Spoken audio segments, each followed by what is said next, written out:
As lutas da WWE são algumas das coisas mais malucas que já vimos na TV ao vivo. É o que nós amamos como fãs e é o que mantém a empresa no topo da indústria da luta livre. No entanto, de vez em quando tudo fica muito louco. Tão louco que todo mundo quer que a partida seja interrompida, mas não é que McMahon jamais as interrompa. Portanto, fique conosco neste vídeo, pois vamos mostrar as lutas da WWE que deveriam ter sido interrompidas. Indo direto ao assunto, temos a luta entre Mankind versus The Undertaker. Essa famosa luta foi muito divertida de assistir, mas vamos ser sinceros, ela deveria ter sido interrompida. Além das acrobacias insanas que eles fizeram, os acidentes inesperados só pioraram as coisas. Essa luta maluca aconteceu na infame gaiola Hell in a Cell, com 16 pés de altura em uma estrutura de gaiola de aço com teto. Tudo isso aconteceu no pay-per-view King of the Ring, em 28 de junho de 1998, na Civic Arena, em Pittsburgh, Pensilvânia. Estranhamente, não houve muito alarde antes da luta porque, você sabe, o caos imprevisível da era da atitude da WWF. Mas tanto Mankind quanto The Undertaker tinham uma história séria que os levou a dar tudo de si no ringue naquela noite. Com Foley sendo conhecido como uma das principais estrelas da Attitude Era e Undertaker sendo reconhecido como uma lenda da luta livre, esse confronto tinha tudo para ser um show épico. E adivinhe só, ele foi totalmente cumprido, e não foi apenas pelos motivos que você esperava. Essa luta foi um divisor de águas total, estabelecendo um padrão muito alto para as futuras lutas Hell in a Cell. Foley deu tudo de si, tudo em uma tentativa de superar o ano anterior. Ele até se juntou ao veterano da luta livre Terry Funk para planejar tudo. Foley surpreendeu a todos ao escalar a enorme estrutura de aço logo no início, com Undertaker logo atrás. Eles não duraram nem 2 minutos lá em cima. Undertaker agarrou Foley e o jogou para fora da borda. Foley caiu de queixo caído a 22 pés de altura, atravessando a mesa do locutor e atingindo o concreto abaixo. Era de se esperar que esse fosse o fim da partida, certo? Mas não, apesar de os médicos terem chegado correndo e ele ter sido amarrado a uma maca, Foley fez um dos movimentos mais insanos de todos os tempos. Ele saiu da maca e subiu de volta para o topo da cela. Undertaker não estava disposto a deixar Foley escapar facilmente, encontrando-o mais uma vez no topo da cela para continuar atingindo em cheio o rosto de Foley e deixando-o inconsciente. É claro que a luta quase foi interrompida por causa dos dois incidentes, mas não foi bem assim. Estamos falando de uma mandíbula deslocada, uma concussão, um rim machucado e um ombro deslocado.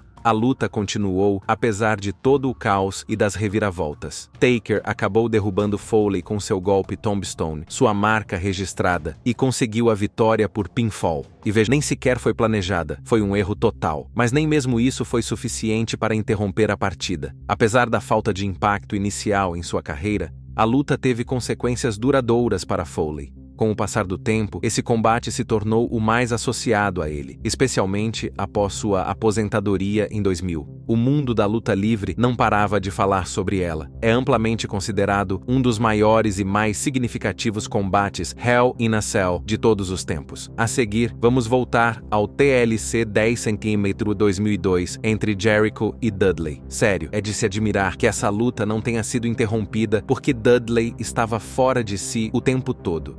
Literalmente. Chris Jericho é famoso por sua vibe de rockstar chamativo, suas habilidades loucas no ringue e sua habilidade de renovar constantemente sua personalidade. Todos concordam que Jericho está entre os maiores de todos os tempos. Bubba Ray Dudley, por outro lado, é conhecido como uma parte da lendária equipe de tag Dudley Boys. Lomonaco estreou em 1991, mas foi em 1955 que ele realmente começou a chamar a atenção na ECW, como parte da equipe The Dudley Brothers. Junto com Devon Dudley, eles se tornaram a formidável dupla conhecida como The Dudley Boys, acumulando impressionantes 8 ECW World Tag Team Championships.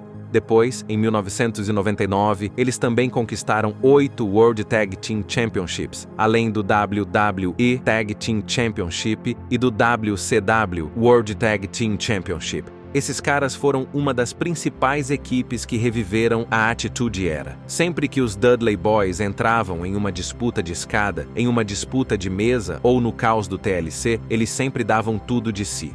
Eles não tinham medo de correr alguns riscos malucos para aumentar o entusiasmo diário dos fãs. Mas às vezes, esses riscos eram um pouco exagerados. Voltando ao combate do TLC em 2002, foi intenso. Bubba Ray Dudley levou um terrível bulldog da escada, cortesia de Chris Jericho, e acabou sofrendo uma concussão grave, tendo que lutar durante toda a luta enquanto estava fora de si. Bubba até mencionou em uma entrevista que não se lembrava de nada da luta. Mas ele é um profissional. Ele conseguiu continuar, mesmo no piloto automático. Mas ele teve alguma ajuda. Jericho percebeu o que estava acontecendo e passou os minutos seguintes acompanhando Bubba Ray, dando-lhe instruções sobre o que ele deveria fazer.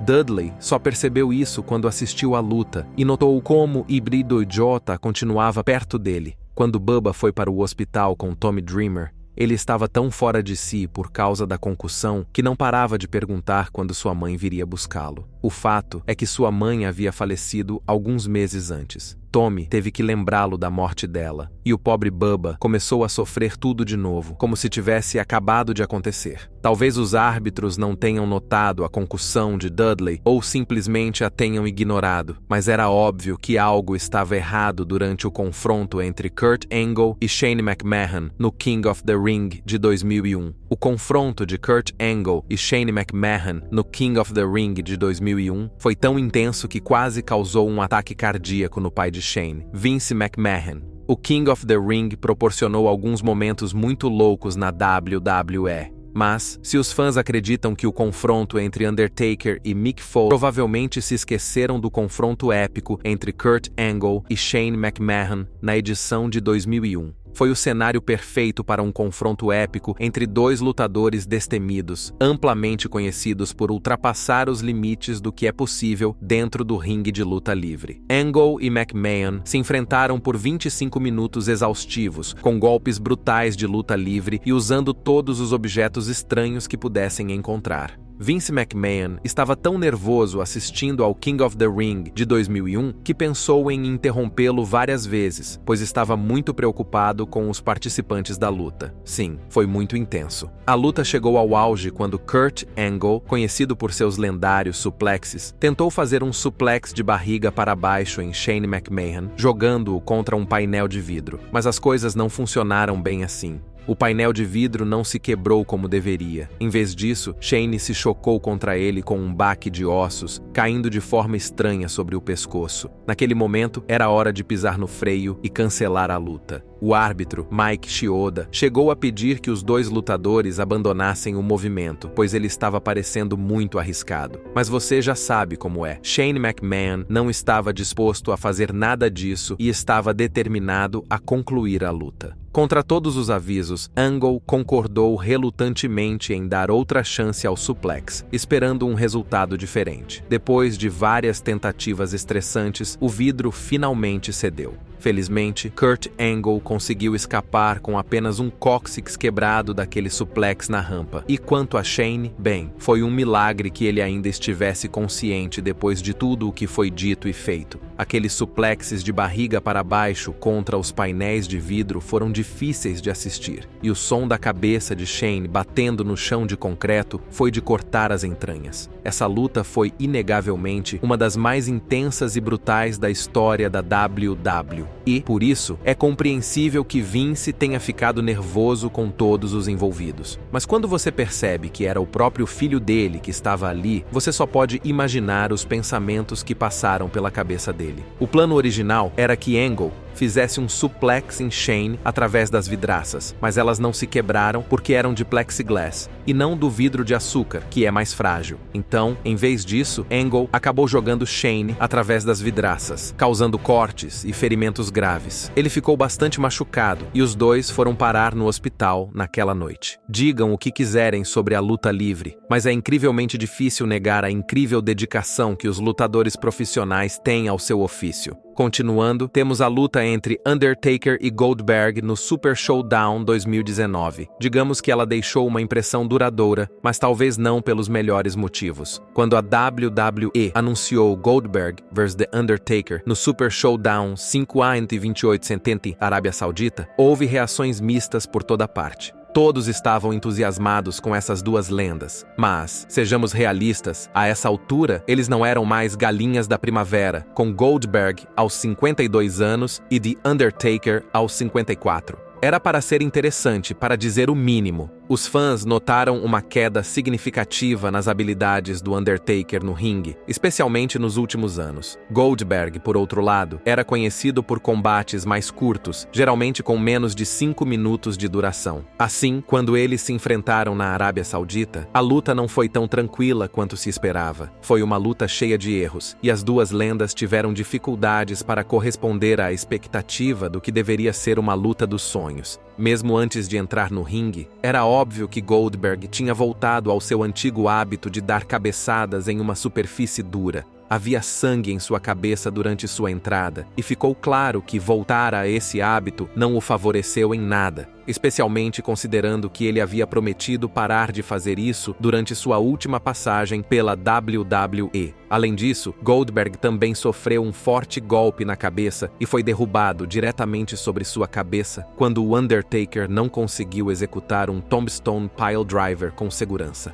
Não se sabe ao certo qual desses momentos realmente causou a concussão. Provavelmente foi qualquer um desses momentos que deixou Goldberg inconsciente, mas juntos eles definitivamente prejudicaram a qualidade da luta. Goldberg parecia ter dificuldades com cada movimento, o que acabou levando à vitória de The Undertaker após a marca de 9 minutos. Para piorar a situação, Goldberg chegou a sofrer uma concussão durante a luta. É claro que o Undertaker acabou vencendo a luta, mas tudo pareceu uma decepção para todos os envolvidos. Depois da luta desastrosa, Goldberg foi ao Twitter para revelar que de fato havia nocauteado a si mesmo. Fiquei inconsciente e achei que poderia terminar. Amo meus fãs, mas decepcionei vocês. Todos os outros que encontraram prazer, espero que estejam felizes. O árbitro Mike Chioda admitiu que estava prestes a cancelar a luta quando Goldberg sofreu a concussão, mas não o fez. Apesar do contratempo, Goldberg não deu nenhuma desculpa. Ele simplesmente admitiu as falhas do combate. Ele também ressaltou que fazia mais de 2 anos que ele não competia no ringue. O Undertaker também não se conteve. Ele descreveu a luta como catastrófica e até admitiu que ela afetou suas costas.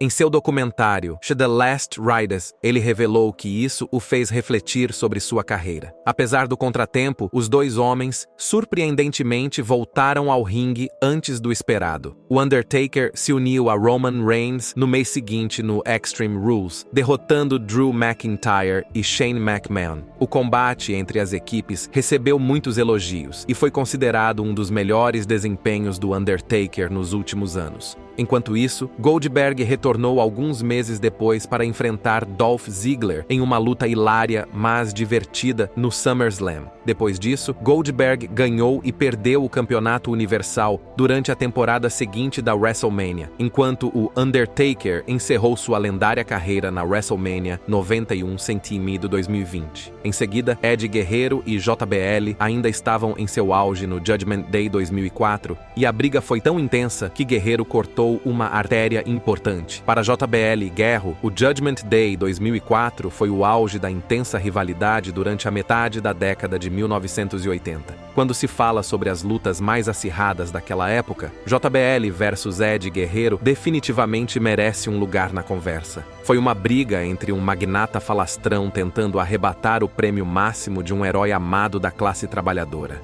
Com a arrogância de JBL e o charme malicioso de Guerreiro, essa briga tinha todos os ingredientes para algo realmente memorável. E como os fãs não sabiam na época, ela se transformaria em algo realmente visceral. Na história da luta livre, lendas como Steve Austin, The Undertaker e até mesmo Vince McMahon foram vistos cobertos de sangue após um golpe de lâmina em muitas lutas clássicas. Embora os golpes com lâmina sejam comuns, houve casos em que as coisas foram longe demais, e um dos exemplos mais notórios foi quando Eddie Guerreiro usou uma lâmina contra JBL, o que resultou em sua hospitalização. Se você não sabe o que é blading, nós lhe contaremos. Blading, na luta livre, é quando um lutador se corta intencionalmente para produzir sangue. Pode parecer um pouco extremo, mas os lutadores fazem isso apenas para adicionar um pouco de drama, e geralmente funciona. De volta ao chá, em 2004, JBL havia se reinventado com uma nova imagem, deixando de lado sua persona de APA para se tornar um empresário arrogante. A rápida ascensão de JBL, a proeminência nesse novo papel, foi bastante impressionante, mostrando sua versatilidade e habilidade em retratar um personagem atraente. Enquanto isso, Ed Guerreiro estava em alta como campeão da WWE, derrotando pesos pesados como Brock Lesnar e Kurt Angle em lutas épicas. Mas então surgiu Bradshaw, que se transformou no formidável Shah JBL da noite para o dia. E sem mais nem menos, ele se tornou uma grande ameaça ao reinado de Guerreiro, ganhando uma chance pelo título em tempo recorde após lançar um ataque surpresa. Assim, a briga entre JBL e Ed Guerreiro ficou muito pessoal. Na verdade, a coisa ficou tão feia que JBL fez um truque em que fingiu que a mãe de Guerreiro estava tendo um ataque cardíaco em El Paso, e as coisas ficaram tão quentes que a segurança de JBL chegou a ser ameaçada de verdade. A rixa entre eles chegou ao ápice no Judgment Day, e digamos que não foi apenas uma luta normal, não. Foi um show de pura violência e brutalidade. A partida começou com uma ação intensa de ida e volta, incluindo golpes pesados e brigas. Quando o árbitro foi eliminado, você já sabia que algo errado estava por vir. E com certeza JBL decidiu jogar sujo, esmagando o Guerreiro com uma cadeira de aço. Guerreiro aproveitou o momento para atacar, mas o cara se cortou muito fundo, resultando em um dos momentos mais chocantes e sangrentos da história da WWE. Apesar da quantidade alarmante de sangue, a luta surpreendentemente não foi interrompida. Guerreiro estava sangrando profusamente, com sangue jorrando de sua cabeça enquanto JBL continuava o ataque. À medida que a luta avançava, o avental do ringue ficou encharcado de sangue em um grau raramente visto na história da WWE. Sem dúvida, o sangue aumentou a tensão da luta, mas também foi bastante perturbador de assistir. Mesmo após o término da luta, com Guerreiro sendo desqualificado ao atingir JBL com o cinturão do título, os dois continuaram brigando até o show sair do ar. Nos bastidores, Guerreiro quase desmaiou e foi levado às pressas para o hospital devido à gravidade de sua perda de sangue, forçando-o a tirar um tempo para se recuperar. Além de o combate não ter sido interrompido, a WWE também viu uma oportunidade de tirar proveito da situação e programou um ângulo dramático para o episódio seguinte do SmackDown. Durante uma luta de equipes, Guerreiro desmaiou no ringue, vendendo os efeitos de sua perda de sangue. No início, não ficou claro se isso era real ou planejado, mas depois ficou evidente que era uma história planejada. Isso pode ter sido um gosto ruim no caminho da WWE, mas não se pode negar que teve um forte impacto. Ainda assim, os fãs provavelmente esperam nunca mais ver outro golpe de lâmina tão horrível quanto o de Ed Guerreiro contra JBL. A WWE continuou a usar a lâmina por um tempo depois que um incidente semelhante aconteceu, quando Shawn Michaels sangrou muito contra Chris Jericho. Isso levou a WWE a proibir o sangue antes da mudança de classificação para PG. Embora isso fosse acontecer eventualmente, momentos como Ed Guerreiro versus JBL provavelmente aceleraram a decisão na mente de McMahon. A luta entre Brock Lesnar e o Coveiro na WrestleMania 30 não resultou em derramamento de sangue, mas fez com que o Coveiro sofresse uma concussão. Não há dúvida de que a WrestleMania 30 foi uma grande aventura. Brock Lesnar conseguiu a derradeira reviravolta ao quebrar a lendária sequência de Undertaker com uma vitória por pinfall. Mas, sejamos realistas, a luta é lembrada principalmente pela concussão inicial de Undertaker, que o deixou totalmente fora de si pelo resto do confronto. Na luta, Brock Lesnar, com Paul Heyman ao seu lado, enfrentou The Undertaker. As coisas começaram com Lesnar dando uma rasteira em Undertaker por cima da corda superior, mas Undertaker ficou de pé como um profissional. Os dois homens provocaram chokeslams e F5s no início, mas se esquivaram habilmente dos golpes finais um do outro. Quando a luta terminou, eles saíram do ringue. Cerca de 6 minutos depois, Lesnar derrubou Undertaker no chão, causando uma grave concussão na cabeça que o afetou pelo resto da luta. Está bem claro que, na WWE, nem mesmo uma concussão é sempre suficiente para interromper a ação. A luta prosseguiu com Lesnar e Undertaker, trazendo o calor com uma enxurrada de golpes épicos.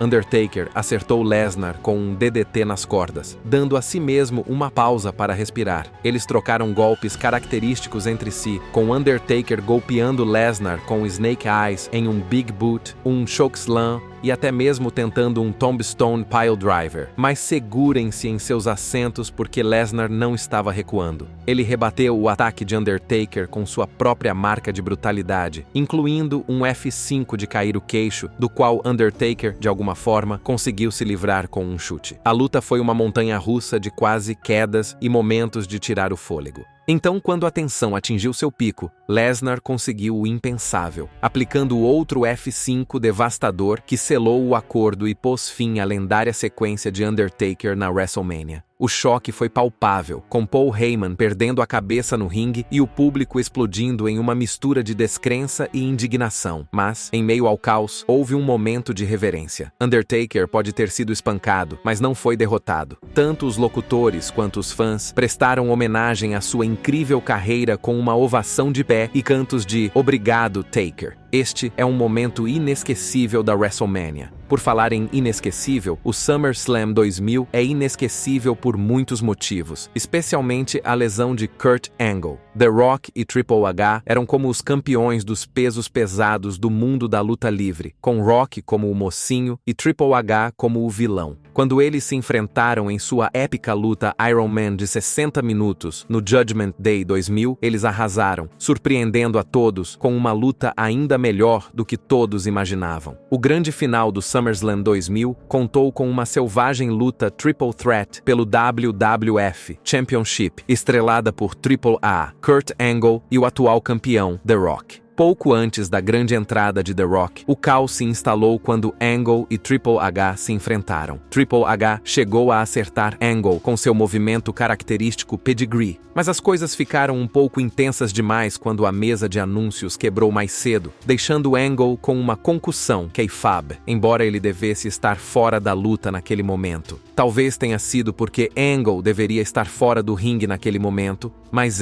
o combate continuou. Depois de todo o drama, The Rock finalmente entrou no ringue para seu confronto com Triple H. Enquanto Angle recebia atendimento médico dos paramédicos nos bastidores, The Rock enfrentou Triple H no ringue. As coisas ficaram ainda mais malucas quando Stephanie McMahon Helmsley decidiu se juntar à festa, tentando atrapalhar The Rock, balançando o cinturão do WWF Championship. Mas em vez disso, ela bateu acidentalmente em Triple H, o que fez com que Triple H a mandasse para a área dos bastidores. O fato de Angle ter deixado o ringue mais cedo não foi o fim da história para ele. Na verdade, ele voltou com a ajuda de Stephanie, mas ficou claro que ele estava com dificuldades. Stephanie praticamente teve que arrastá-lo até o ringue. Era tão perceptível que até o árbitro Earl Hebner parecia estar lhe dando uma dica sutil, tocando gentilmente o braço esquerdo de Kurt, talvez sinalizando para que ele levantasse o ombro esquerdo devido à concussão.